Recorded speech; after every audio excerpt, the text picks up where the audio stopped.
자, 그럼 25페이지에서 16번 문제 한번 보도록 할게요. 어렵네요. 16번 문제. 딱 봤을 때 느낌이. 자, 신제도주의에 대한 다음 설명 중 가장 옳지 않은 거예요.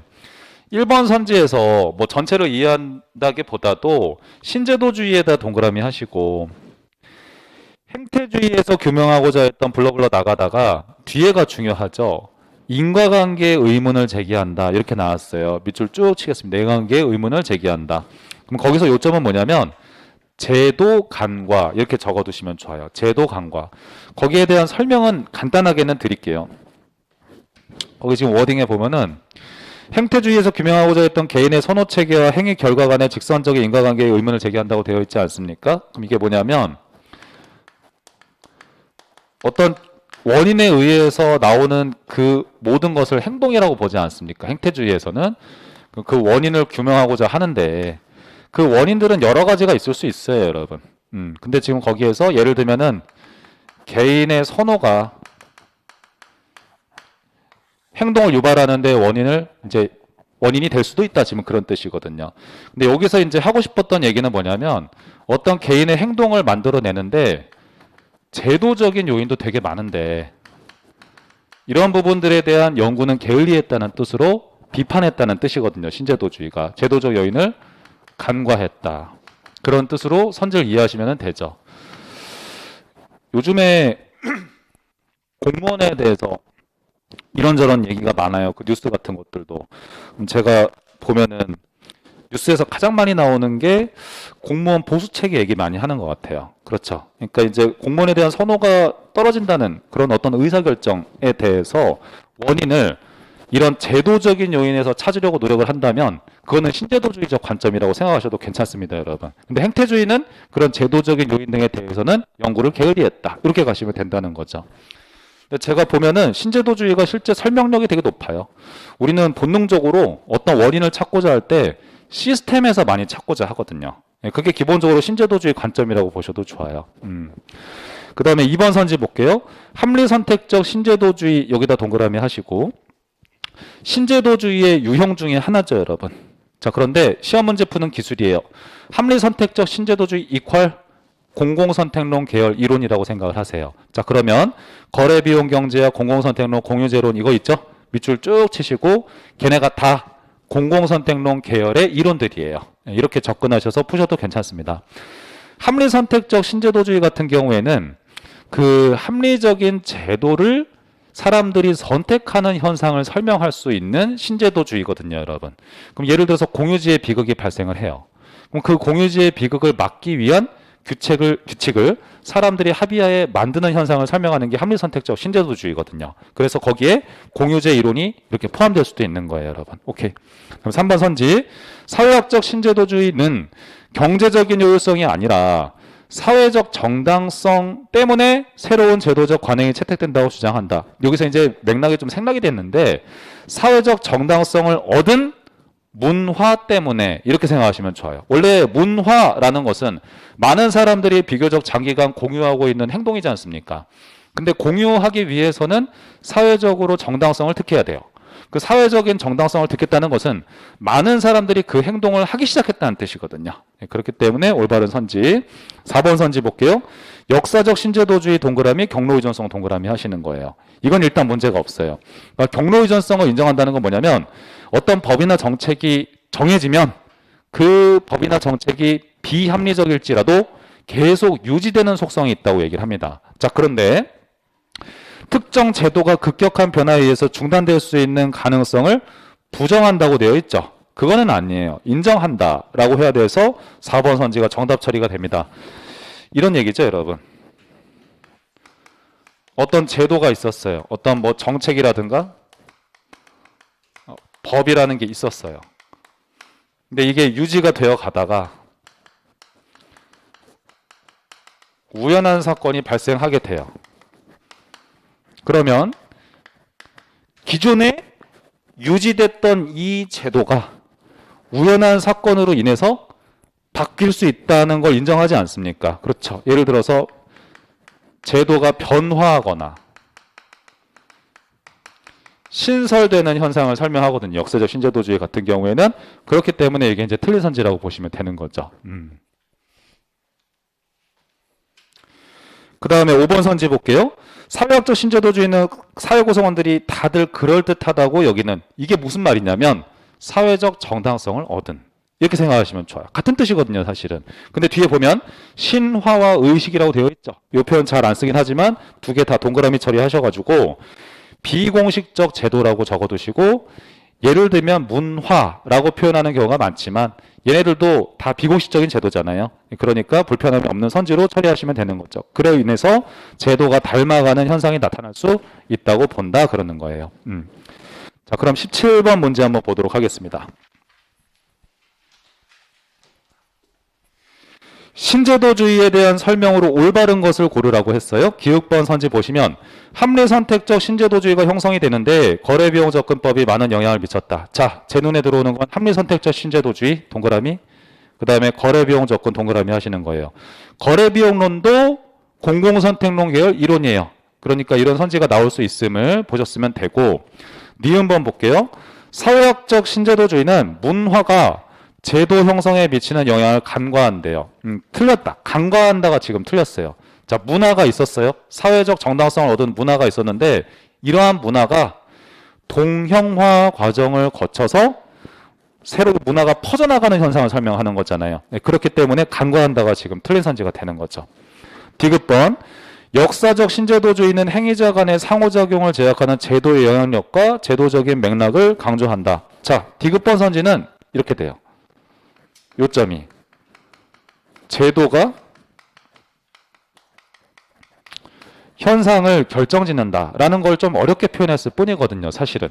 근데 이런 것들은 모든 신제도주의 유형은 다 해당되는 내용이지 않습니까? 그래서 이제 문제 없는 선지여서 5번 선지 정답 처리하시면 되겠다. 그 다음에 18번 문제 볼게요. 전통적인 관료제 정부와 기업가 정부에 대한 설명으로 올바른 것은, 자, 관료제 정부는, 전통적 관료제 정부는 관리주의 얘기하는 거예요. 혹은 900 관리론. 그리고 기업가적 정부는 NPM을 얘기하는 거예요. NPM이다. 자, 그럼 1번 선지부터 볼게요. 행정의 가치적인 측면에서 기업가 정부는 형평성과 민주성을 추구한다. 기업가 정부는 NPM이잖아요. 그러니까 능률성이라는 표현이 나와야 되겠죠? 틀린 선지이고, 2번 선지에서 행정관리 기제에 있어서 기업가 정부는 임무중심 관리를 추구한다. 자, 임무에다 동그라미 하시고 그거를 성과라고 생각하시면 돼요. 그래서 2번 선지 정답 처리하시면 되고, 3번 선지, 행정관리 방식에 있어서 전통적인 관료제 정부는 예측과 예방을 중시한다고 되어 있는데, 얘네는 이제 비판받기를 NPM이 뭐라고 비판을 하냐면 너희는 너무 사후 대처에 치중했다라고 표현을 하거든요. 예방을 안 한다. 그래서 예측과 예방은 NPM에 대한 내용이에요. 그 다음에 4번 선지, 공공 서비스를 제공함에 있어서 전통적인 관료제 정부는 민영화 방식의 도입을 추진한다. 제 눈에 들어오는 건 민영화죠. 그러니까 시장 기제를 활용하는 건 NPM이죠. 틀린 선지예요. 5번 선지, 기업가 정부에서 선호하는 조직 구조는 관료제라고 했는데 기업가 정부 여러분 NPM이죠. NPM이니까 탈관료제라고 얘기를 해야 되죠. 그래서 5번 선지는 틀렸다. 자, 보세요, 여러분. 정부가 이렇게 있어요. 근데 이제 보수적인 업무 같은 경우에는 간접 경영 방식으로 민간 업체를 활용해서 이제 위탁 공급을 하지 않습니까? 이러한 조직 형태를 우리 조직 유형론에서 뭐라고 배웠죠, 여러분?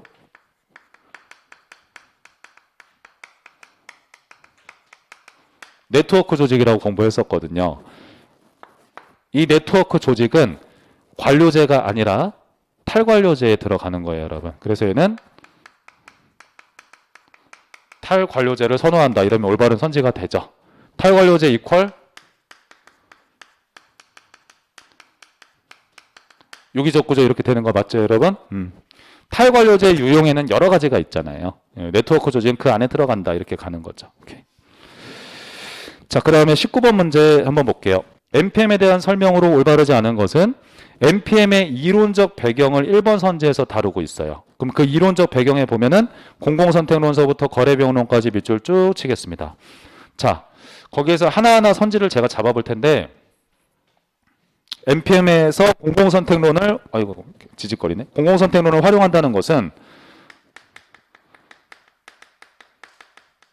분권화한다는 얘기예요. 그래서 공공선택론에다 분권화라고 적어두시고 이런 면을 활용한다는 뜻이에요. 국가관리에 있어서. 그리고 주인대리론 같은 경우에는 일 잘했을 때 인센티브 체제를 활용한다는 뜻이거든요, 여러분. 그래서 성과상여금 제도 같은 거 활용을 하는 것이고, 거래비용론 같은 경우에는 거래비용을 기준으로 조직에서 직접 생산할지 아니면 위탁 생산해야 될지 정하거든요. 그러니까 거래비용론은 생산 방식과 관련된 아이디어를 어떤 주는데 활용된 이론이다, 이렇게 가시면 되죠. 그래서 각각의 이론들을 이런 측면에 있어서 활용을 한 게 바로 NPM이라 보시면 되는 거예요. 오케이. 2번 선지. NPM은 수익자부담 원칙의 강화, 정부 부문 내 경쟁 원리 도입 등을 행정개혁의 방향으로 제시한다. 왜냐하면 이때는 이제 정부 실패 이후에 등장한 국가관리 패러다임이잖아요. 그러니까 가급적이면은 돈을 무조건 지출하는 것보다는 돈을 받는 걸 찬성할 수밖에 없죠. 수익자 부담주의. 그리고 정부 부문 내 경쟁 원리라는 것은 시장 기제 활용이잖아요. 그렇죠? 예, 분권과 경쟁 이런 표현들도 NPM에서 나올 수 있는 거예요. 왜 그러냐면 아까 공공선택론 같은 것들을 활용했기 때문이에요. NPM에서도. 3번 선지. 관료제는 비효율적이므로 다른 수단으로 대체되어야 하며 혁신을 통해 기업형 정부로 변화되어야 한다고 본다.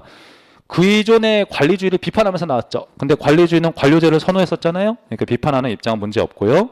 4번 선지 보시면 NPM에서는 사회적 요구에 대한 능동적인 대처를 위해서 그 뒤에가 중요해요. 구조적인 통합을 통한 분절화의 축소를 지향한다. 밑줄 쭉 치기 바랍니다. 자, 분절화라는 표현이 이거죠. 정부가 있으면 처음에는 뭐 몇 개의 업무만 이렇게 위탁을 해주는 거예요.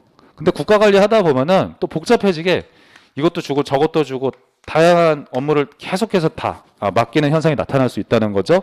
이런 국가 관리가 복잡해지죠, 여러분. 이 현상 자체를 분절화 현상이라고 하는 거예요. 근데 이 분절화를 비판하면서 나왔었던 이론이 탈신공공 관리론이죠, 여러분. 그렇기 때문에 지금 4번 선지는 탈신공공 관리론에 대한 내용이다. 이렇게 가시는 거예요. 그래서 분절화의 축소를 지향한다. 이렇게 해야 되는 거죠. 자, 5번 선지 한번 볼게요. NPM에다가 동그라미 하시고 NPM. 민간 기재를 다양하게 이용함으로 그 뒤에가 중요해요. 분권적인 구조에다 동그라미 하셔야 돼요. 왜냐하면 관료제를 비판했었잖아요. 그렇죠? 네, 그렇게 접근하시면 되겠다. 그래서 확실한 답은 4번 선지가 맞죠. 20번 문제 볼게요.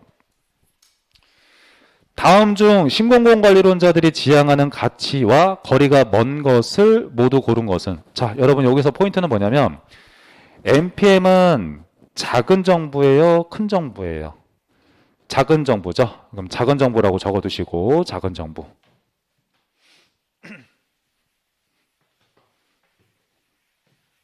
그 상태에서요. 우리 이제 행정국가 시기를 배웠었어요. 행정국가 시기는 경제대공황 이후에 나타난 국가, 이러면 행정국가고 다양한 사회 문제 해결을 위해서 행정부가 많이 활동을 하던 시기였었죠. 그럼 행정국가 이퀄 큰 정부 얘기하는 거잖아요. 그렇죠? 그럼 이 큰 정부에서 나왔던 것 중에 대표적인 게 루즈벨트 대통령이 있었어요. 그리고 존슨 행정부가 있었습니다. 이 루즈벨트 대통령 같은 경우에는 뭐 문재인 정권에서도 문재인표 뉴딜 뭐 이런 표현 나왔었죠.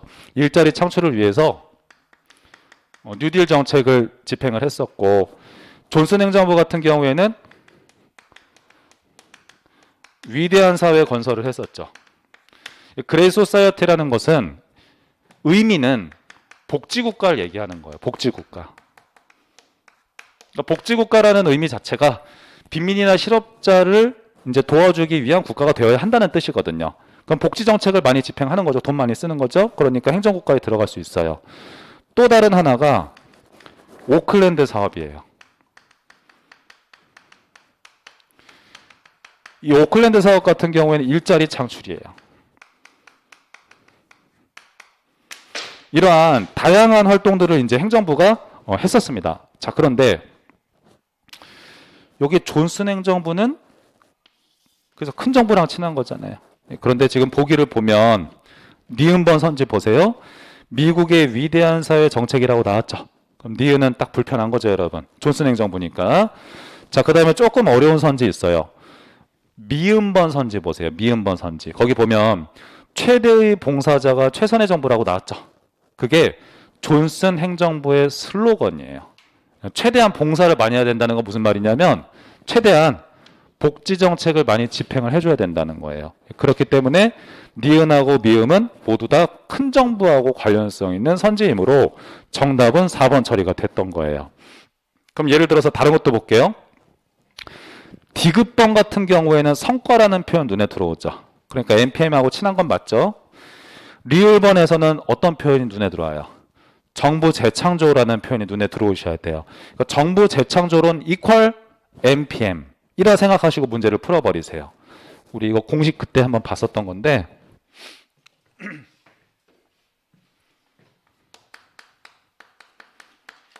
NPM 이퀄 정부 재창조론 이퀄 OC 전략. 얘네들은 다 NPM 표현과 똑같거든요. 그렇기 때문에 지금 리을번 선지는 올바른 선지가 됐죠. 그럼 기읍번 선지는 여러분이 모르셨어도 문제는 풀 수 있었던 문제이긴 한데 그것도 제가 잡아드리겠습니다. 하이에크는 노예로의 길을 썼다. 이거 무슨 말이냐면 정부가 쓸데없이 간섭을 많이 하게 되면 시장이나 시민사회에 국민이 생각 없는 노예가 되어간다는 뜻이에요. 그러면 하이에크라는 사람은 작은 정부 좋아하는 사람이에요? 큰 정부 좋아하는 사람이에요? 작은 정부죠? 그럼 작은 정부라고 적어두시고 신자유주의의 아버지 이렇게 적어둡니다. 신자유주의의 아버지라 불려요. 22년도 국가지방직 구급시험에서 한 번 나왔던 선지죠. 자, 그런데 혹시 모르니까 이제 행정학이 친절하다는 걸 제가 보여드리겠습니다. 하이에크는 작은 정부를 좋아해. 뭐 이렇게 되어 있는데 지금 여기 에크 부분 있죠, 여러분. 에크. 에크 하니까 뭐 떠오르세요, 혹시? 이거 안 떠오르세요, 여러분? 이거 뭐예요? 계란이잖아요. 계란은 작잖아요, 여러분. 그러니까 작은 정부 이렇게 하겠습니다, 여러분. 계란이 이만하진 않잖아요, 그렇죠, 여러분? 네, 계란은 작다. 계란은 작다. 이거하고 다른 게 이거죠. 케인즈죠, 여러분. 케인즈는 우리 어떤 정부관 좋아한다고 배웠죠? 얘는 큰 정부거든요. 그렇죠? 행정국가 그 칸에 들어가 있어요. 얘는 제가 이제 말씀드릴 때 두 문자로 크크 이렇게 말씀드렸었죠. 그러니까 뭐냐면 케인즈는 큰 정부를 좋아해. 이렇게 여러분들 기억을 해두시면 되겠다. 하이에크는 친절하게 자기 이름이 이제 나는 작다 이렇게 적어 두었습니다. 작은 정부. 자, 28페이지. 자, 21번 문제 한번 볼 텐데요. 28페이지죠. 28페이지에서 21번 문제. 오스본과 플라스트릭이라는 표현에 너무 기죽지 마시고요. 지금 보면은 정부 혁신의 5가지 전략이라고 나왔잖아요. 거기다 동그라미 하시고 OC 전략 이렇게 적으세요. OC 전략. 아까 기술 제가 말씀드렸었는데 OC 전략 이퀄 NPM 생각하고 문제를 접근해서 푸시면 되는 건데 1번 선지 볼게요. 핵심 전략이라는 건 뭐냐면 정책 수립 시 명확한 목표를 설정한다. 즉, 이 기업은 정부에 비해서는 목표가 구체적이잖아요. 그렇게 하려고 노력해야 된다는 거예요. 근데 2번 선지 보세요. 통제 전략이라고 되어 있는데 부패 통제를 통한 행정 투명성 확보라고 되어 있어요. 이거 주의하시기 바랍니다. 국가 관리를 위한 통제, 전체적인 구조를 잡을 때 집권적인 구조가 아니라 분권적인 구조를 활용해야 된다는 것이 통제 전략의 요점이에요. 그래서 2번 선지에서 통제 전략은 분권화 강조 이렇게 적으셔야 돼요. 그래서 2번 정답 처리하셔야 돼요. 자, 다른 선지들도 한번 보도록 하겠습니다. 3번 선지에 보면은 결과라고 되어 있죠. 결과. 그리고 거기 워딩에서 성과 이런 표현 나오는 거 보이시죠? 그래서 이제 NPM스럽다 생각할 수 있고 4번 선지에 보시면 고객 전략이라고 나왔어요. 이거 고객주의 얘기하는 거예요. 고객주의. 그래서 보면 시민헌장 제정을 통한 고객에 대한 책임성 확보라고 되어 있다. 거기에다 고객주의라고 적어두시면 돼요. 고객에 대한 만족도를 높여야 된다는 뜻이에요. 여러분들의 입장에서는 이제 시민헌장이라는 표현이 낯설 수 있는데 이게 고객주의를 의미하거든요. 무슨 말이냐면 고객 만족을 위해서 행정 서비스를 잘 제공해야 된다. 근데 만약에 소비자다 보니까 그 서비스에 대해서 불편함을 표현할 수 있죠. 불호를 표현할 수 있는데 그랬을 때 시정을 해줘야 된다는 것을 약속해야 된다는 거예요. 그걸 갖다가 시민헌장이라고 표현할 때가 있습니다. 5번 선지에서 문화 전략이라고 되어 있는데 거기에서는 기업가 문화 그거 체크하시면 돼요. 기업가 문화의 의미는 뭐냐면 돈을 쓰기만 하지 말고 수익을 창출해야 된다는 의미로 보시면 되겠습니다. 정부가. 그래요. 이 21번 문제를 이제가 똑같은 게 우리 행정사 시험에서 사실은 나왔었거든요. 제가 기억하기로는 25번 문제로 배치됐었던 걸로 기억을 하는데 그때도 정답이 통제 전략이 정답이었었어요. 그럼 여러분 거기서 통제 전략이라는 것은 직권적 구조하면 틀려요? 분권적인 구조. 그럼 왜 분권과 NPM이 친하냐면 이런 의미가 있어요. 국가 관리할 때 공무원한테 재량을 부여해줘라. 재량을 부여해줘라. 대신에 거기에 대해서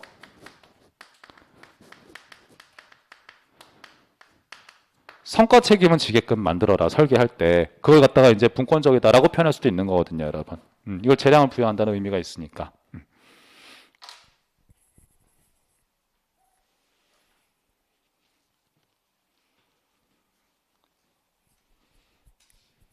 자, 22번 문제 볼게요.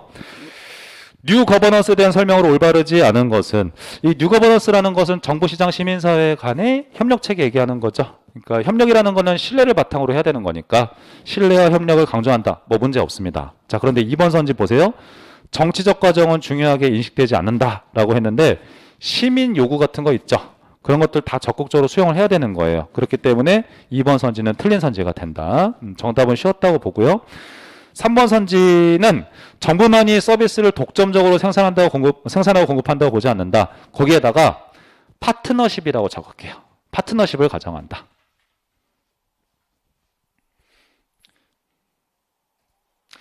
(4번) 선지의 경우 정부, 시장, 시민사회 간의 협력체계라는 걸 긴 표현으로 했을 뿐인 것이고요. 제가 봤을 때 5번 선지 보면은 공동체주의에 기반하고 있다. 이거를 제가 만약에 워딩을 바꿔서 출제한다면 이렇게 할 수 있어요. 신자유주의에 기반하고 있다라고 하면 틀린 선지죠, 여러분? 신자유주의는 뭐랑 친한 표현입니까? NPM이죠, 여러분. NPM. 그래서 공동체주의는 맞는 예가 되겠다. 국가관리에 있어서 모두 같이 해야 된다는 거예요. 문제 없습니다. 결국에는 거버넌스 얘기 나오면 이 얘기죠, 뭐.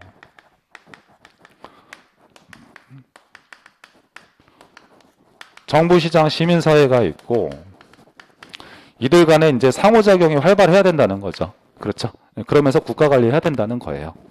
정부 혼자만으로는 할 수가 없다. 그게 이제는 불가능한 사회다. 그런 뜻이에요. 23번 문제 보겠습니다. NPM과 거버넌스에 대한 설명으로 올바른 거예요. NPM에서 관료의 역할은 조정자이며 거버넌스론에서 관료의 역할은 공공기업가다. 둘 중에 하나만 딱 보시면 되죠. 왠지 기업가라는 느낌은 돈 버는 거잖아요. 그러니까 NPM이랑 친한 표현인 거죠. 그래서 틀린 선지다. 이렇게 가셔도 상관이 없어요.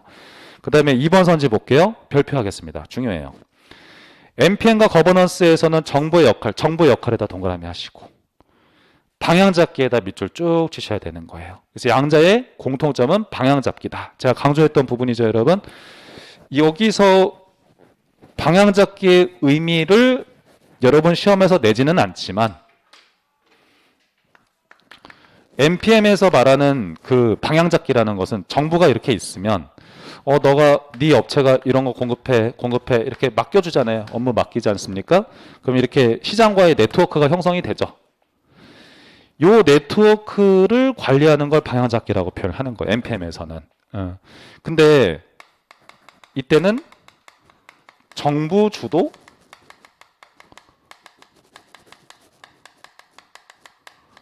방향 잡기 이러면 사실은 올바른 선지가 맞아요. 정부가 주도해서 이 네트워크를 관리하거든요, 여러분. 그런데 거버넌스는 좀 얘기가 다릅니다. 정부, 시장, 시민사회가 있으면 얘네들은 대등한 위치에서 협력한다고 생각을 하셔야 돼요. 대등한 위치. 왜 그러냐면, 왜 대등한 위치냐면 파트너십을 가정을 하거든요, 여러분. 그러니까 정부가 이런 네트워크 관리를 하긴 하는데 우위에 있는 입장에서 하는 건 아니에요, 여러분. 그건데 주의하시길 바라는데 그런 의미 자체는. 근데 어찌됐건 공통점은 방향 잡기 요거 자체는 문제 없다는 거죠.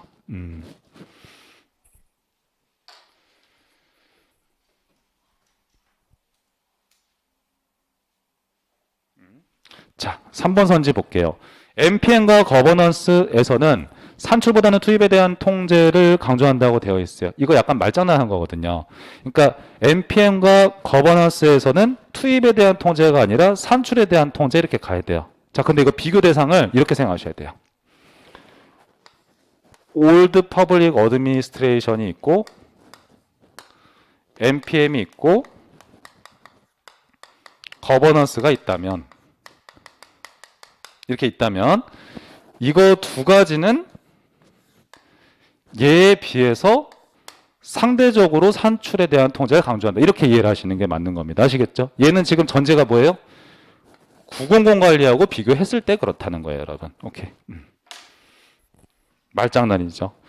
자, 4번 선지. 부문 간 협력에 거버넌스에서는 경쟁에 역점을 둔다. 이건 수월하죠. NPM이 이제 경쟁인 거니까. 5번 선지 보면은 NPM은 협력을, 거버넌스로는 경쟁을 강조한다. 이것도 이제 바뀐 거죠, 여러분. 똑같은 선지니까 2번이 정답 처리하셨으면 된다. 여러분 이 2번 선지 잘 나와요. 주의하시고 방향 잡기는 공통점이다. 이렇게 가시는 거예요. 이제 잘 나오는 선지 한번 만들어 보면 이런 거죠. NPM은 방향 잡기, 거버넌스 방향 잡기 문제 없죠. NPS에서 정보의 역할은 봉사다. 이렇게 표현하면 또 올바른 거지 않습니까? 그렇게 여러분들이 딱 잡아두시면 되겠어요. 24번 문제 한번 볼게요. 다음 중, 자, 탈신공공 관리론이죠, 여러분. 탈신공공 관리론에다 밑줄 쭉 쳐두시고 여기에 대한 설명으로 가장 옳지 않은 것은 이랬어요. 자, 탈신공공 관리론이라는 것은 의미상으로 봤을 때 전통적인 900 관리 방식을 너무 무시하지는 말아라 이러는 거예요. 너무 분절화되면 국가 관리가 불편하잖아요. 그래서 통제라든가 재규제가 어느 정도 필요하다. 분절화의 축소를 위해서. OPA 플러스 NPM의 적당한 절충을 얘기하는 게 탈신공공 관리론이거든요. 그렇기 때문에 1번 선지에서 통제와 재규제라는 것은 어떤 측면 얘기하는 거냐면 여기 얘기하는 거예요. 여기 측면의 얘기를 그렇게 표현할 수가 있는 거예요. 900 관리. 2번 선지에서 총체적 정부, 4번 선지에서 구조적인 분절화, 축소라고 되어 있죠, 여러분. 분절화, 축소. 그 다음에 5번 선지 보세요. 분절화, 지양이라고 되어 있잖아요. 자, 제 눈에는 어떻게 보이냐면 거기서 2번 선지하고 4번 선지하고 5번 선지는 다 같은 뜻이에요, 여러분. 그러니까 분절화가 축소된다는 의미 자체가 통합이 잘 된다라는 뜻으로 생각을 하셔야 되는 거예요. 그렇기 때문에 총체적인 정보 이렇게 표현할 수가 있는 거예요. 합체된 정보, 통정부 다양하게 표현이 가능합니다. 자, 그런데 3번 선지에서 탈관료제 모형이라고 되어 있죠. 자, 보세요, 여러분. 이 OPA하고 NPM을 합쳤다면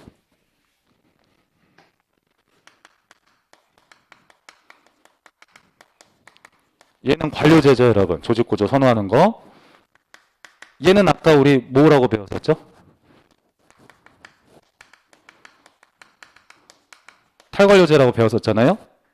이렇게 되는 거잖아요. 그렇죠? 네, 그렇기 때문에 이렇게 절충이라고 표현해야지 올바른 선지가 되는 거예요.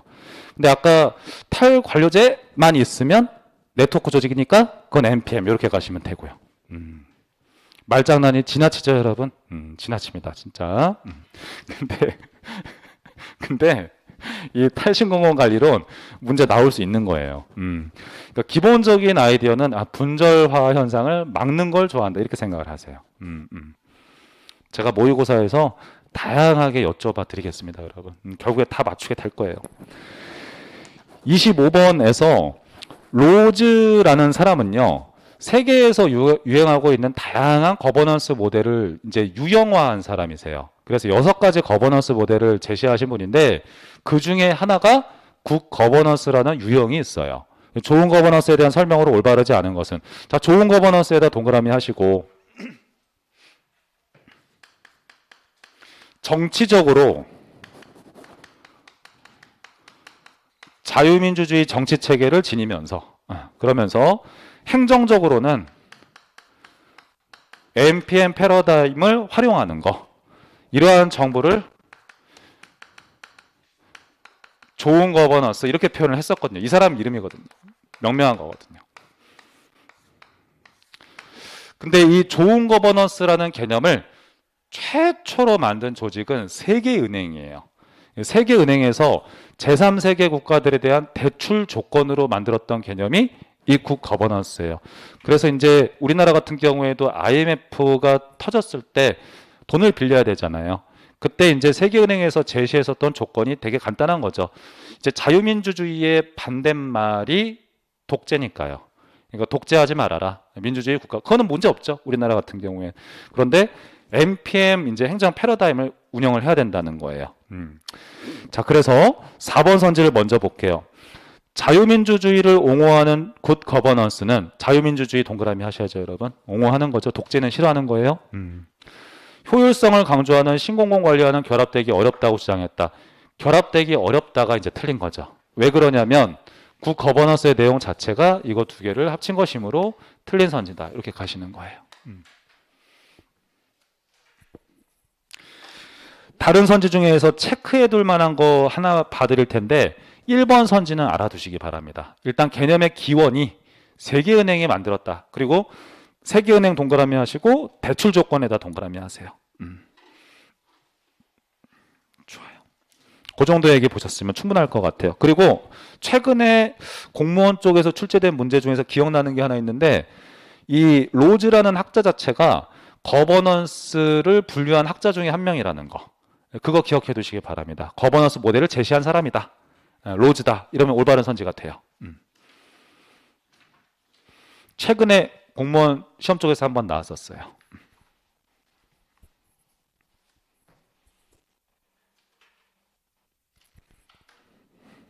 26번 한번 보겠습니다. 자, 행정 이론에 대한 설명으로 올바르지 않은 거. 1번 선지에서 행정관리론은 관리주의죠. 관리주의자랑 같은 말인데, 자 보세요. 계획과 집행을 분리한다. 밑줄 쭉 치시기 바랍니다. 계획과 집행을 분리한다. 그럼 그거 정치행정 이원론 얘기하는 거예요. 정치행정 이원론이라고 적어둘게요, 여러분. 왜 그러냐면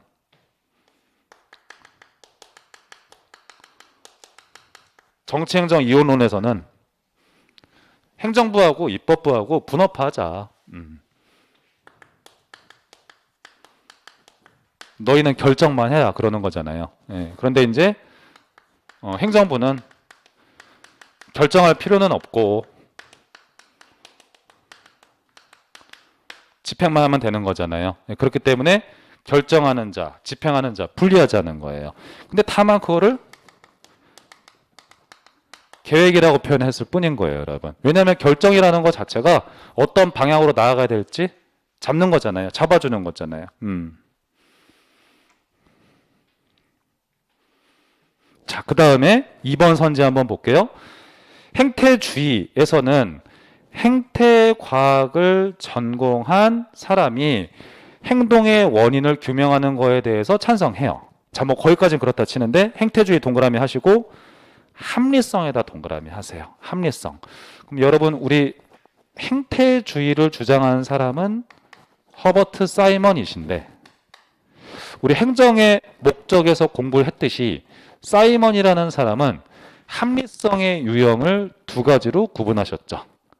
그러니까 합리성의 유형 사이먼이 구분한 거는 내용적인 합리성이 있고 절차적인 합리성이 있었잖아요. 그럼 여기서 지금 보셔야 되는 건 아무튼 합리성을 강조는 했다는 거예요. 사이먼과 관련성이 있기 때문에. 그 다음에 3번 선지 한번 볼게요. 신행정학에서는 정부의 적극적인 역할과 적실성 있는 정책의 수립을 강조하였다. 왜? 사회 문제 해결을 위해서. 문제 없죠, 여러분? 그래서 아까 신행정학 관련해서 우리 문제 풀었던 것 중에서 얘는 이원론이냐, 일원론이냐라고 했을 때 일원론에 가깝다. 그것도 한번 떠올려 보시고요. 그 다음에 4번 선지 볼게요. 신공공 서비스론에서는 시민을 주인이 아닌 고객의 관점으로 볼 것을 강조하였다. 아까 우리가 봤던 건데, 예, 이 NPS 같은 경우에는 국민은 고객이 아니라고 봤었지 않습니까? 그러니까 이제 틀린 선지가 되는 거예요, 여러분. 그래서 이제 여러분들이 그 시험 문제 푸실 때 이제 출제자가 의도하는 것 중에 하나인데 우리는 급하니까 빨리 읽거든요. 신공공 서비스론, 신공공 관리론 약간 비슷하게 느껴집니다. 그러니까 주의하셔가지고 리딩 하셔야 되는 거예요. 그다음에 5번 선지 뉴 거버넌스론에서는 참여자의 활발한 소통. 자, 제 눈에 들어오는 거는 수평적 합의라는 표현이 눈에 들어와요. 수평적인 관계예요, 여러분. 명령, 상명하복 관계가 아닙니다. 네트워크 촉매자로서의 정부 역할을 강조하였다. 그 네트워크를 관리하는 사람은 맞아요. 근데 관리할 때 수평적인 관계에서 한다는 뜻이에요, 여러분. 오케이. 27번 타입이 제가 보면은 전형적인 행정사 문제랑 되게 유사하거든요. 신공공 서비스론에 대한 설명으로 적절하지 않은 거 이렇게 나왔어요. 그럼 지금 뭔가 헷갈리고 추상적이고 어려운 듯한데 정답은 눈에 들어오죠, 여러분. 지금 3번 선지에서 시장 가격 메커니즘과 경쟁의 원리다. 이러면 어떤 이론 떠오르세요? NPM 떠오르시죠? 그래서 3번은 바로 정답이 돼요. 팁을 한 가지 드리자면 기술이죠. 그냥 시험의 기술인 건데 보편적 법칙은 아니지만 NPS 문제가 나오지 않습니까? 그러면 그 사지선다, 우리는 언제 오지선다죠. 오지선다 안에서 NPM 내용이 나올 가능성이 굉장히 큰 편이에요. 그런 것들은 하나 인지해 두셔도 괜찮죠. 그래서 여러분들이 공부를 하실 때 행정학이 너무 많다라고 느끼실 수도 있지만 내가 어떠한 한 가지를 뚜렷하게 기억을 잘해 두시면 그로 인해서 다른 걸 소거할 수 있는 힘이 생기거든요, 사실은. NPS는 NPM과 좀 많이 결부되어서 나와요. 자, 1번 선지 볼게요. 민주주의 이론부터 포스트 모더니즘까지 밑줄 쭉 치세요. 그 밑줄 친 곳에다가 뭐라고 적어두시냐면 다양한 이론을 활용한다. 이렇게 적어두세요. 지금까지 뭐 행정사 시험에서 이렇게까지 구체적으로 물었던 적은 없지만 다양한 이론을 활용한다. 복합적인 이론적 토대를 지닌다. 이런 올바른 선지예요. 근데 다만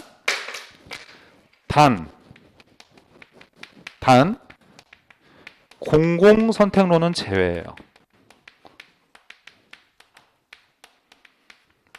왜냐하면 공공선택론은 NPM의 이론적 토대 중에 하나거든요. 그러니까 공공선택론만 없으면 된다 이렇게 생각하세요. 문제를 푸실 때, 접근하실 때.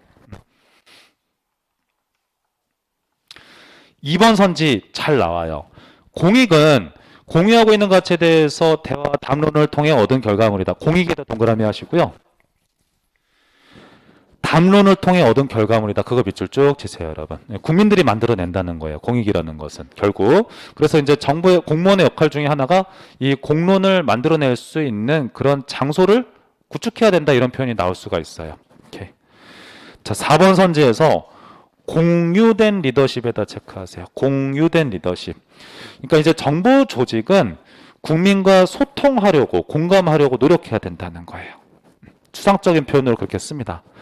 자, 5번 선지 볼게요. 이거는 뭐냐면 다면적 책임성과 같은 표현이에요. 5번 선지 자체가. 그러니까 공무원의 책임성이라는 것은 뭐 상관도 있고 국민도 있고 자기 자신의 직업의 어떤 소명정신 같은 거 있죠. 그런 것들도 있고 규범도 있고 다양한 곳에 있다. 그렇게 보시면 되겠습니다. 그래서 NPS에서 자주 나오는 표현 중에서 다면적 책임성 이러면 올바른 선지예요, 여러분. 주의하시기 바랍니다. 여러분 시험에서 NPS를 너무 좋아해요. 그래서 제가 이렇게 말씀드리는 거예요. 자, 28번. 이거 약간 문제 고급스럽네요. 다음 중 NPS에서 강조하는 공무원의 동기유발 요인이라고 되어 있어요. 신공공 서비스론 동그라미 하시고요. 공무원의 동기유발 요인에다 밑줄 쭉 치세요. 지금 이거는 이런 뜻이거든요. 그러니까 이제 npm이 있으면 nps하고 차이점이 있어요. 공무원을 동기유발할 때 얘는 npm은 국가를 이제 기업처럼 운영하는 거잖아요. 그러니까 맞아요. 얘는 돈이에요, 돈. 돈 가지고 동기부여하자는 거예요. 인센티브 체제예요. 근데 NPS는 공무원은 돈이 전부가 아니다. 이렇게 봐요. 돈도 없으면은 일은 안 하겠죠. 하지만 이게 전부는 아니다. 즉, 플러스 알파, 다른 요소가 있다라고 봐요. 그래서 이 알파를 강조하는 건데, 이게 뭐냐면, 공직, 봉사 동기라고 얘기를 해요. 조금 어려운 말로. 그러니까 예를 들면은 소방관분들 같은 경우에는 이제 위험한 화재 현장에 뛰어들 때 소방관으로서의 어떤 자부심, 소명심 이런 것들이 작동할 수 있는 거잖아요. 이타심, 애국심 이런 것들을 공직 봉사 동기라고 표현을 하거든요. 그러니까 가장 답인 것은 그 중에서 4번 선지를 택하시면 되는 거죠. 어떤 의미인지 알겠죠, 여러분?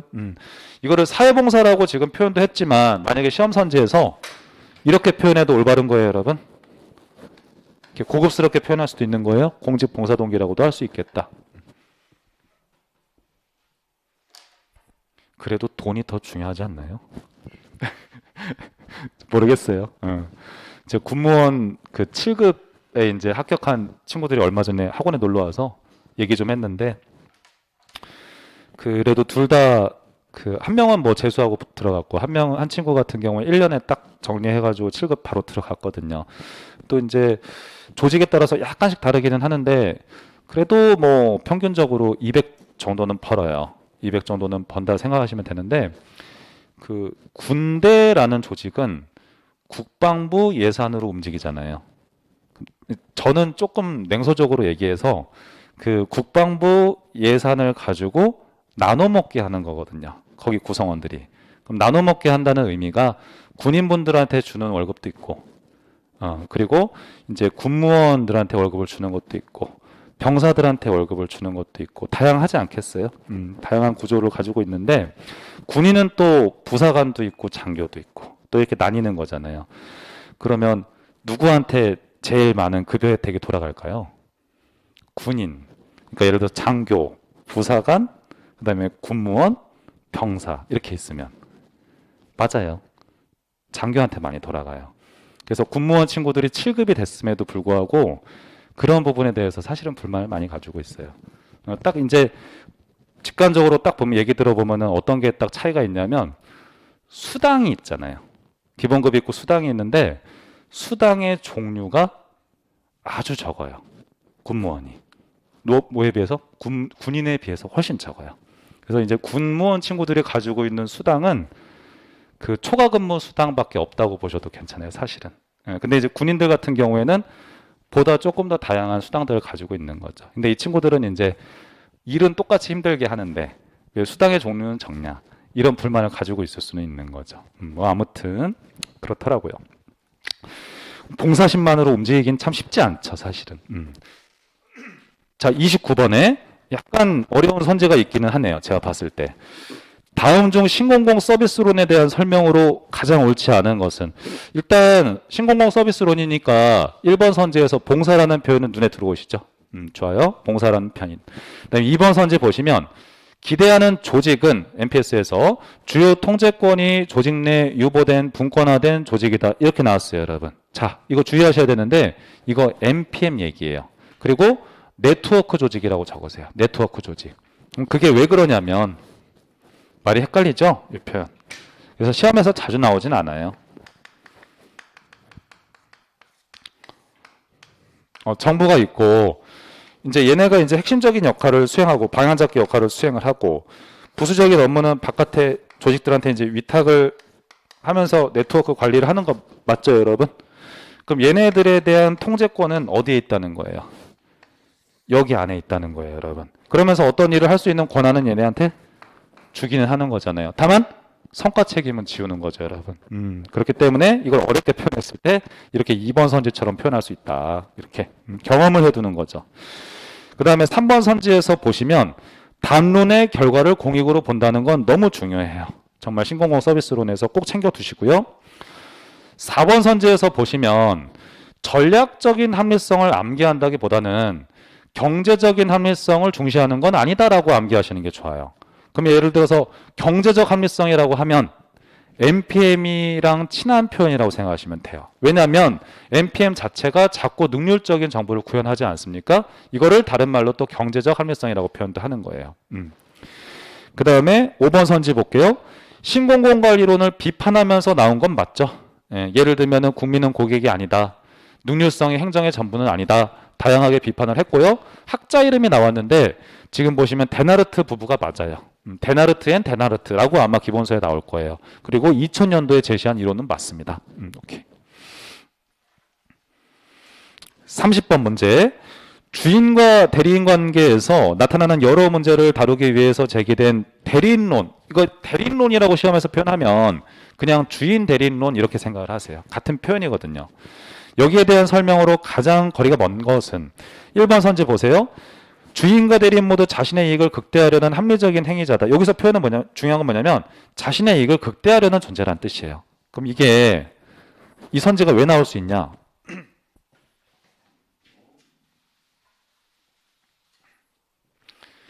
이 공공선택론이 있어요. 이 이론이 다양한 이론이 형성되는데 영향을 많이 미쳤거든요. 그 중에 하나가 대리인론이라고 보시면 돼요. 그렇기 때문에 주인이든 대리인이든 자기 이익을 극대화하고자 한다. 이렇게 보시면 되고 다른 하나가 또 거래비용론이 있어요. 그래서 사실은 뭐 대리인론, 거래비용론, 공공선택론 다 한 카테고리로 보셔도 상관이 없습니다. 2번 선지 보세요. 자신의 이익을 모두 극대화하려고 하는 까닭에 주인의 선호하고 대리인의 선호는 일치하지 않을 수 있겠죠, 여러분. 그러니까 대리인은 언제든지 딴짓하려는 마음을 먹을 수도 있는 거예요. 자기의 이익을 극대화하기 위해서. 그러면 이제 이런 대리인의 나쁜 행동을 막기 위한 제도적인 처방을 해야 된다는 점을 되게 강조하겠죠. 예를 들면 인센티브 체제 같은 거를 만든다든가. 오케이. 그다음에 3번 선지. 대리인에게 불리한 선택으로 인한 문제 해결에 초점을 둔다라고 나왔는데 주의하셔야 돼요. 이거 주인이라고 해야 돼요. 그래서 3번 선지가 지금 틀렸습니다. 이 프로세스가 어떻게 되냐면 주인 대리인론에서 제일 많이 나오는 얘기가 이 얘기잖아요. 주인과 대리인 간에는 일반적으로 정보의 비대칭 관계에 있다는 표현이 많이 나오죠. 이거 행정사 시험에서 사실 나왔던 거예요. 만약에 정보 비대칭이 아니다 이러면 틀린 선지예요, 여러분. 그러니까 주인과 대리인이 있다고 했을 때 일반적으로 주인이 정보가 부족한 경우가 되게 많죠. 자, 그랬을 때 이 현상으로 인해서 대리 손실이 발생한다. 근데 여기서 발생하는 대리 손실은 주인에게 발생한다라고 생각을 하셔야 돼요. 그러니까 누군가에게 일을 맡기는 과정에서 여러 가지 주인에게 손해가 발생할 수 있다는 뜻이에요. 그래서 주인에게 발생한다. 라고 해서 이제 아까 선지가 틀렸다는 거죠. 그 대리 손실의 유형 중에서 종류가 역선택이 있다는 거예요. 그럼 여기서 말하는 역선택은 전문성이 부족한 대리인을 선택한다는 거예요. 그럼 전문성이 부족한 대리인을 선택할 수 있다는 게 왜 나타납니까? 다 정보 비대칭 때문인 거예요, 여러분. 생각을 해보면 그래서 전문성이 부족한 대리인이에요. 부족한 대리인을 선택한다는 거죠. 이게 이제 역선택의 의미고 사실 뭐 역의 의미를 여러분들이 아실 필요는 없는데 여기서 역자가 영어로 bad라는 뜻이거든요. 그러니까 나쁜이야. 나쁜 대리인을 선택한다는 뜻이에요. 이거 나쁘다는 게 이제 전문성이 부족하다는 뜻이고요. 다른 하나가 이제 도덕적 해이라고 나오죠.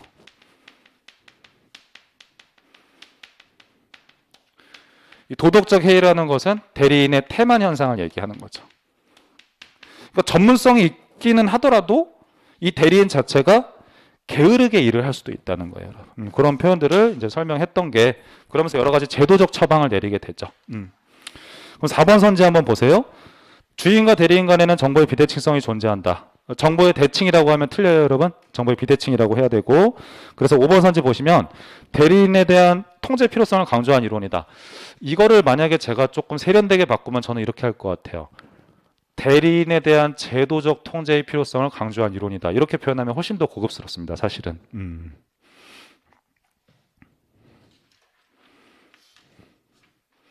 그래도 행정이론 봤네요. 행정이론 다 봤어요. 조금 더 풀어볼게요, 여러분.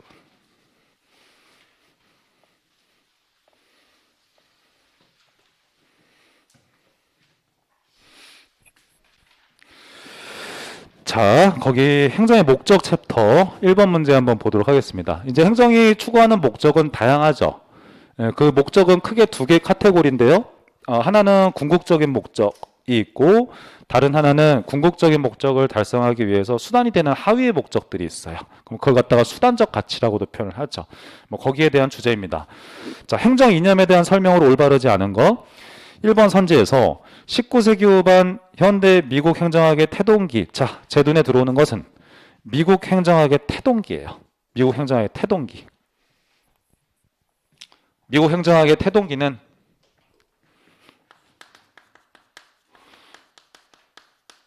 관리주의라고 생각하시면 돼요. 이때 이제 행정학이 나왔으니까요. 자, 관리주의 하면은 우리 생각해야 되는 게 능률적인 관리를 중시하는 거죠, 여러분. 자, 그럼 보세요. 이제 문제를 푸실 때 기술인데 민주성과 합법성 왠지 다 그럴듯해 보이잖아요. 막 나빠 보이지는 않잖아요. 문제 풀 때 이렇게 하시면 돼요. 능률성은 없구나, 틀렸구나, 이렇게 가시면 되는 거예요. 근데 이제 그걸 조금 디테일하게 봤을 때 이 관리주의는 선호하는 조직 구조가 관료제잖아요. 그렇죠, 여러분? 근데 관료제는 우리 배웠던 것처럼 규칙에 근거해서 조직을 규율하잖아요. 그러니까 합법성이라는 건 괜찮아요, 여러분. 근데 크리티컬한 거는 능률성은 없구나, 이렇게 가셔야 되는 거예요. 문제를 풀 때 가장 답인 걸 찾아야 되는 거예요. 오케이. 자, 그 다음에 다른 선지도 한번 볼게요. 제 눈에 들어오는 거는 효과성 동그라미, 발전행정론 동그라미예요. 가장 중요합니다. 그러니까 아까 우리 발전행정론에 대해서 뭐 문제도 풀어보고 했었는데 이거 이퀄 정치행정 세 1원론 이렇게 가야 되고, 그리고 이퀄 정치우위론이라 하면 틀리죠? 행정우위론 이렇게 해야 되는 것이고, 중시했었던 가치는 효과성이라고 설명을 했었죠. 목표의 달성도. 그리고 행정학의 성격 측면에서는 기술성, 이렇게 가야 되는 거예요. 자, 그 다음에 3번 선지 롤즈에다 동그라미 하세요. 3번 선지에서 롤즈에다 동그라미 하시고 자유와 평등의 조화를 추구한다, 거기까지 밑줄 쭉 치세요. 그 선지 잘 나오거든요. 그거를 제가 이제 모의고사 낸다 생각하고 워딩을 바꿔볼게요. 저라면 이렇게 될 수도 있어요.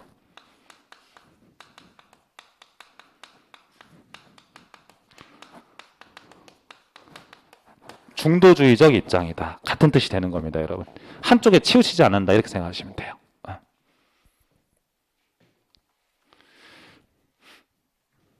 자, 그래서 뒤에 내용도 한번 간단하게 보면 신행정론의 등장 후에 사회적 형평성 논의에 많은 영향을 미쳤다, 이렇게 되어 있어요. 그러면 사회적 형평성에다 동그라미 하시죠. 자, 그 공식 하나 말씀드릴게요. 롤즈의 정의관, 롤즈의 정의 이퀄, 그 다음에 사회적인 형평성, 그 다음에 이퀄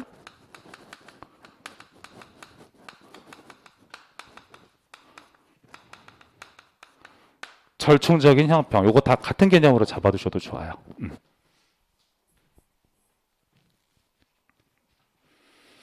그러니까 이제 이거는 뭐냐면, 예를 들어서 롤즈 정의관 같은 경우에는 1원칙 같은 경우에는 평등한 자유를 사람들한테 주자, 이런 얘기 하고요. 2원칙 같은 경우에는 사회 내에 불평등이 있을 수 있다, 정당한 불평등을 인정한다, 이렇게 가지 않습니까? 근데 이제 정당한 불평등이 성립할 수 있으려면 두 가지 조건이 갖춰야 되는데, 그 중에 하나가 2-1원칙이 공정한 기회죠, 여러분. 기회의 평등을 주고요. 그 다음이 2-2원칙이 빈민을 도와야 된다는 거죠. 바꿔 말하면 최소극대의 원칙이라고 하지 않습니까? 자, 이 의미를 말씀드릴게요. 사회적 형평과 롤즈의 정의가 같다는 건 뭐냐면 무조건 빈자리는 우선적으로 도와줘야 된다라는 느낌보다는 일단은 기회를 먼저 공정하게 주고 그로 인해서 빈부격차가 발생할 거 아니에요. 그랬을 때 아주 어려운 분들을 도와주는 게 좋다라고 보는 것을 뭐라고 한다? 이 세 개의 개념이라고 하는 거예요. 아시겠죠? 그러니까 먼저 돕는다 이거 아니라는 거예요. 기회는 먼저 주고 격차가 발생하면 그때 보정해 준다 이렇게 가셔야 되는 거예요. 4번 선지는 말장난을 좀 했어요. 제가 보니까 민주성과 능률성은 항상 상충하는 것은 아니고 보완적일 수도 있다. 인생의 100%는 없으니까 라고 생각하셔도 괜찮습니다. 그래서 이제 수단적 가치라는 것은 능률성과 관련된 수단적 가치들이 쭉 있고 민주성과 관련된 수단적 가치들이 쭉 있었는데 얘네 두 개의 주머니는 일반적으로 상충관계라고 제가 말씀드렸지만 언제나 그런 건 아니다. 이렇게 가시면 되죠. 5번 선지 70년대 격동기에 등장한 형평성 동그라미 하시고 신행정학 동그라미 하세요. 그럼 거기서 말하는 형평성 이퀄 사회적 형평성 얘기하는 거예요, 여러분. 사회적 형평성. 그 형평성에다 사회적 형평성이라고 적어두시죠. 이게 이제 행정의 가치하고 행정 이론하고 연결이 되죠. 그러니까 이제 원래 출제자가 FM대로 표현을 하려고 했으면은 이렇게 해야 돼요. 60년대 말 이렇게 표현하는 게 사실은 정확해요. 근데 이렇게 70년대 이렇게 표현도 하기도 해요, 여러분. 이때가 미국 사회가 이제 격동기라고 우리 배웠었잖아요. 그렇죠. 그러니까 사회 문제가 많았던 시기였는데 그 중에서 이제 대표적인 사회 문제 중에 하나가 흑인 폭동이었죠. 근데 흑인 폭동이 발생한 근원적인 이유 중에 하나가 백인의 인종차별이었었거든요. 그러니까 인종차별하지 말자는 건 어떤 거랑 관련성이 있는 거예요? 형평성과 관련성이 있는 거죠. 그러니까 신행정학에서 형평성을 강조할 수밖에 없는 거예요. 근데 그 형평성의 의미를 조금 디테일하게 들여다보면 무조건 먼저 도와줘야 된다 이거보다는 공정하게 기회를 먼저 주고 거기에 대해서 격차가 벌어지면 아주 어려운 사람들은 도와주자 이렇게 가야 된다는 거예요. 됐죠? 어려운 문제예요, 여러분. 사실은 어려운 문제입니다. 자, 2번 문제 한번 보도록 할게요. 행정 가치에 대한 설명 중 옳은 것의 개수라고 했어요. 기육번에 한번 보시면 실체설은 공익을 사익의 총합이라고 파악을 하며 사익을 초월한 별도의 공익이란 존재하지 않는다고 본다. 좋은 선지거든요. 이거 과정설이라고 바꿔야 되는 거죠, 여러분. 그래서 기육번 선지는 지금 틀렸어요. 여기서 이제 사익의 총합이라는 의미에 대해서 헷갈리실 거예요. 이게 뭐냐면 사람들의 견해를 다 들어보고 종합한 게 공익이어야 한다는 게 과정설이거든요. 근데 여러분들도 이해하실 수 있는 게 사람들이 내놓은 견해에는 무엇이 반영될 수밖에 없어요. 개인의 이해관계가 반영될 수밖에 없죠. 그래서 과정설은 사익의 총합이 공익이다 이렇게 표현 쓰는 거예요. 그리고 그러한 사익과 별도로 떨어진 그래서 공익이라는 건 있을 수 없다 이렇게 가는 거죠. 그렇기 때문에 이건 과정설에 대한 내용이다. 여러분 기육번 선지 있잖아요. 올해 시험에 나올 수 있어요. 별표하겠습니다. 자, 그놈의 과정설, 그놈의 실체설. 아무튼 시험에서 굉장히 잘 나옵니다. 행정학 시험에서. 자, 니은번 선지 보시죠. 롤즈 사회정의 원리에 의하면 정의 제1원리는 맞아요. 평등한 자유죠. 네, 문제 없는데 이 원리는 차등조정의 원리다. 이 원리 내에서 충돌이 생길 때 차등의 원리가 기회균등의 원리에 우선하여야 된다. 자, 명확한 거는 일단 기회균등의 원리가 먼저잖아요. 그러니까 이건 틀린 선지가 되는 거죠. 자, 보세요, 여러분. 차등의 원리가 우선하는 게 아니라 기회균등 원리가 우선해야 된다는 거예요. 자, 그럼 제가 이제 말장난하는 거 말씀드릴게요. 거기에서 이렇게 번역하는 경우도 있지만 이퀄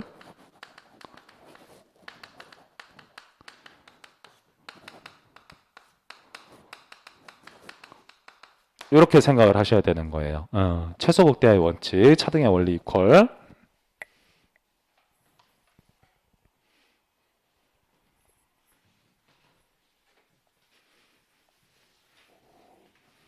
제 눈에 이제 말장난한 게 하나 더 보이는데 그게 뭐냐면 그 니은번 선지 둘째 줄에 이 원리는 차동 조정의 원리라고 되어 있죠.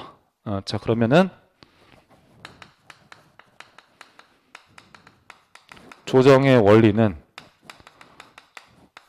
이퀄, 이거는 정당한 불평등 등의 원칙이다. 이렇게 같은 표현이다 생각하시면 돼요, 여러분.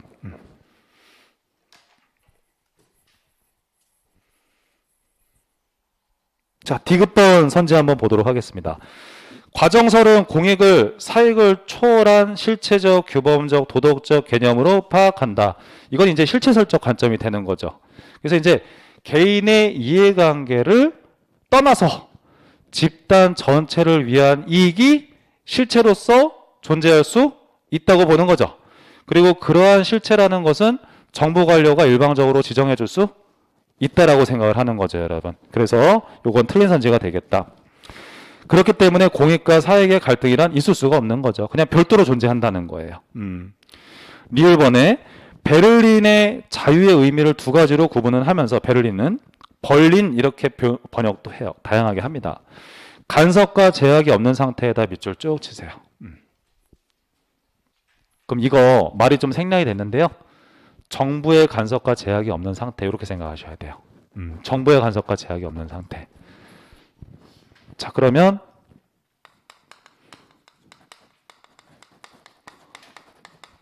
소극적 자유라는 것은 정부의 소극적인 역할을 옹호하는 자유관이라고 보셔야 되죠. 그러면 적극적인 자유를 소극적 자유라고 바꿔야 되는 거예요, 여러분. 자, 보세요, 여러분. 소극적 자유는 얘는 작은 정부랑 친한 자유관이잖아요. 왜 그러냐면 정부의 소극적인 역할을 옹호한다 이렇게 생각하시기 바랍니다. 그러니까 간섭과 제약이 없는 상태, 작은 정부잖아요. 그래서 하나만 잘 기억하셔도 사실은 상관은 없는데 거기 뒤에 보면 무엇을 할 수 있는 자유를 소극적 자유라고 하였다. 약간 이거 불친절해요, 사실은. 정부에 의해서 라는 표현이 생략됐다 생각하시면 좋아요. 정부에 의해서 무엇을 할 수 있는 자유를 적극적인 자유라고 하였다. 이렇게 고치면 되는 거죠. 그래서 적극적 자유는 정부의 적극적인 역할을 옹호하는 자유가 이렇게 가는 거예요. 여러분 시험에서 나올 수 있는 가능성이 있다면 이게 중요하죠. 그 자유가 두 가지로 분류가 되는데 하나가 소극적인 자유고 다른 하나가 적극적인 자유라고 한다면 이 소극적 자유는 정부의 소극적인 역할을 옹호하죠. 그러니까 얘는 작은 정부랑 친한 표현이다 이렇게 가시고요. 적극적인 거는 적극적인 역할을 옹호하는 거잖아요. 그러니까 얘는 큰 정부랑 친한 표현이다. 이게 더 중요해요. 여러분 시험 문제 풀 때 그래서 이 표현을 여러분이 기억을 잘 해두시기 바랍니다. 그러니까 작은 정부와 큰 정부에 대한 이슈가 행정학 시험 문제에서 되게 중요해요, 여러분 사실. 그랬을 때 어떤 표현이랑 친한가 이걸 잘 보셔야 돼요. 아까 예를 들어서 생각을 해보면 그 존슨 행정부 나왔죠. 그럼 존슨 행정부는 작은 정부냐 큰 정부냐 이랬을 때 큰 정부다. 이런 식으로 그 카테고리를 잡는 게 되게 중요한 거예요. 그래서 이제 제 이론서에 들여다보시면은 그 그림이 좀 글씨가 작긴 하지만 이제 행정국가, 뭐 입법국가, 탈행정국가 이렇게 있어가지고 거기 칸에 있었던 다양한 워딩들이 있었을 거예요. 누구와 누가 이제 같은 편인가? 그걸 잘 보는 게 되게 중요한 거예요. 예를 들면은 보수주의 이러면 작은 정부예요. 예를 들면 진보주의 이러면 큰 정부가 되는 거예요. 그 카테고리를 잘 잡아두세요. 행정학에서 되게 좋아하는 출제 주제예요. 꼭 익혀두시길 바랍니다. 행정 이론은 이제 지속적으로 연습을 하셔야 돼요, 사실은. 그리고 문제 풀다 보면은 나중에 시험장에 들어가 보시면 알겠지만 의외로 정답은 또 쉽게 줘요. 출제자들이. 막 어려워요. 선지 5개 다 보면 뭔가 이런데 그래도 그 안에 정답은 딱 숨어 있어요. 숨어 있다는 게 아주 찾기 쉽게 숨어 있는 경우가 많으니까 걱정하지 않으셔도 좋습니다. 자, 그럼 제가 강의 계획서 아까 드렸잖아요. 다음 주 그 분량 있죠. 거기까지 그냥 개의치 마시고 쭉 한번 풀어보세요, 여러분. 그래서 저랑 이제 또 그 시간 내에 한번 다 같이 풀어보도록 하겠습니다. 다음 주에 뵙겠습니다. 감사합니다.